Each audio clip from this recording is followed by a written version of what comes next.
Hi, here is a quick video to show you how you can give access to you can give your GoHighLevel access.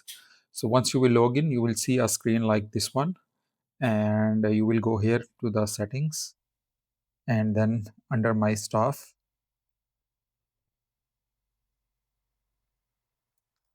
you will click on the add user, put the name, the email of email you want to give access to, and let's say I will put this email, and I will do next. Here depends how much access you want to give anyone, and you want to give the admin access. So most of the time when you are hiring someone, you will give the admin access so that that person will have a full access of your GoHighLevel system and they can do anything. But if you know someone, and if you know GoHighLevel very well, and you are hiring someone for a very limited thing, then you can check like what exactly you are hiring for, and you can only give that level of access to that person.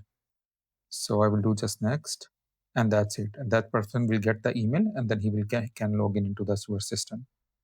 Thank you.